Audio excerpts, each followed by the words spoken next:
Hammer, which is a poetic horror film, which is something you'll rarely see, I guess, these days. And I guess it's from the point of view of the murder victim of a serial killer, of the Hammer itself, from a real life serial killer back in the 1970s in London. Anyone make the first comment on Hammer? Like I said, it's a very, people who come to our festival before, we always like to show like kind of like experimental type of film, and I guess this is experimental as it gets. It kind of is a visual poetic movie. So I applaud it for its avant-garde nature.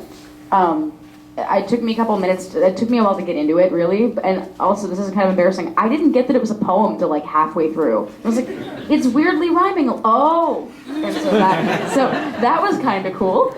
So yeah, it was interesting. I don't know if it was like my kind of movie, but I appreciated it for what it was. Yeah, it's a very kind of experimental type of film. So it's not for everybody, it's for the interpretation of what people get with the visuals and the spider and the kind of the creepiness of it. I can appreciate the throwback to that sort of humor, the Edgar Allan Poe kind of, it just takes you back to a different time when maybe storytelling was in rhyming couplets to be more memorable or something. So I appreciated that vintagey kind of feel to it. What you just said kind of makes a lot of sense. It's like a tribute to like, from its tone and style from those kind of times of like, those English kind of verse. I thought that the craft of the film almost stood out as a character, or almost played a role in the film.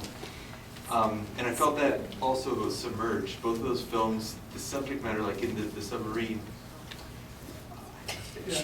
But in the Hammer, the one scene stood out with sort of a leaf and like a chain, and like very prosaic sort of subject matter. But there's a long pan on that, and I just felt like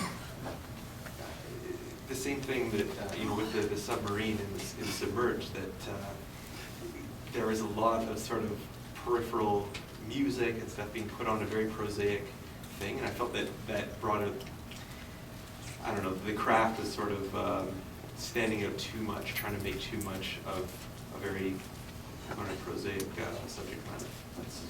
Cool, yeah, that makes sense what you just said.